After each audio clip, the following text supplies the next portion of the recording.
Hi everyone, welcome to our channel. In this video we bring you some static GK question that already has been asked in various government exam like NTPC, SSC, UPSC and many more. And topic I'll be cover today like historical event. So ये history का पहली video है. For the quick revision, last minute preparation, building the concept clarity, subscribe now and stay tuned for next episode. So let's get started. कर्ण वंश के संस्थापक कौन थे? तो कर्ण वंश के संस्थापक वासुदेव थे. वासुदेव ने देवभूति की हत्या करके कर्ण वंश की नींव रखी थी. कर्ण वंश का अंतिम शासक कौन था? तो कर्ण वंश का अंतिम शासक सुशर्मा था. सुशर्मा की हत्या सिमुक द्वारा कर दी गई थी, जिसके बाद सिमुक ने सातवाहन वंश की नींव रखी थी. सातवाहन वंश के संस्थापक कौन था? सातवाहन वंश का संस्थापक सिमुक था. सिमुक ने कर्ण वंश के अंतिम शासक सुशर्मा की हत्या करके सातवाहन वंश की नींव रखी थी. पुराणों में सिमुक को आंध्र भी कहा गया है. सातवाहन वंश की राजधानी क्या थी? तो सातवाहन वंश की राजधानी प्रतिष्ठान थी. प्रतिष्ठान महाराष्ट्र में स्थित है. सातवाहन किस नदी के पास निवास करते थे? सातवाहन गोदावरी नदी के पास निवास करते थे. सातवाहन ने कौन सी भाषा का प्रयोग किया था? सातवाहन ने संस्कृत भाषा का प्रयोग किया था. भारत में विदेशी आक्रमण का क्रम क्या था? तो भारत में विदेशी आक्रमण का क्रम इस प्रकार था. पहले हिंद यमन, जिसको इंडो ग्रीक या बैक्टीरिया या यूनानी बोला जाता है, तो सबसे पहले इंडो ग्रीक आए थे, उसके बाद शक आए थे, उसके बाद शकों के बाद पल्लव और उसके बाद अंत में कुषाण आए थे.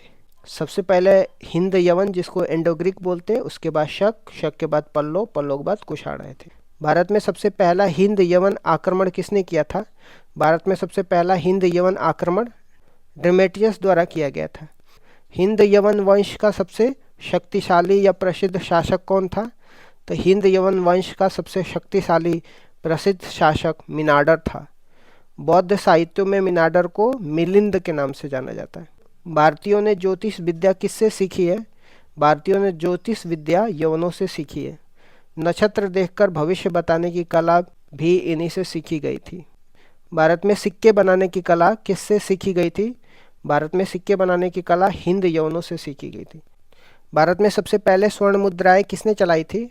भारत में सबसे पहले स्वर्ण मुद्राएं यूनानियों, हिंद यवनों ने चलाई थी. शक वंश का प्रथम शासक कौन था? तो शक वंश का प्रथम शासक माउस था. शक वंश का सबसे शक्तिशाली प्रतापी शासक कौन था? शक वंश का सबसे शक्तिशाली प्रतापी शासक रुद्रदामन था. रुद्रदामन ने जूनागढ़ अभिलेख की रचना की थी, जो संस्कृत भाषा में लिखा गया अभिलेख है. रुद्रदमन ने ही सुदर्शन झील का पुनः निर्माण कराया था. पहलो पार्थियन वंश का संस्थापक कौन था? पहलो वंश का संस्थापक मिथ्रेडस प्रथम था. पहलो वंश का सबसे शक्तिशाली शासक कौन था? पहलो वंश का सबसे शक्तिशाली शासक गेंदो फर्निस था. गेंदो फर्निस था. इसी के समय में सेंट थॉमस भारत में ईसाई धर्म का प्रचार करने के लिए आया था. तमिलनाडु में उसकी हत्या कर दी गई थी.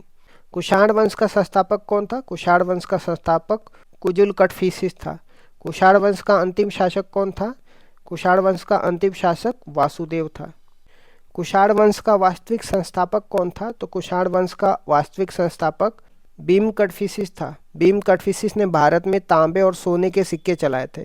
कुषाण वंश का सबसे शक्तिशाली शासक कौन था? तो कुषाण वंश का सबसे शक्तिशाली शासक कनिष्क था. कनिष्क की राजधानी क्या थी? तो कनिष्क की दो राजधानी थी.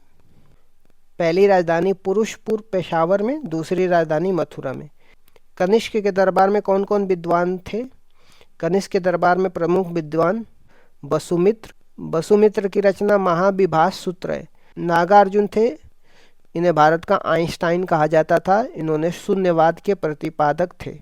चरक थे. इन्होंने चरक संहिता लिखी थी. इन्हें भारतीय औषधि का पिता या आयुर्वेद का जनक माना जाता है. कनिष्क के समय में भारत में किन शैलियों का विकास हुआ था?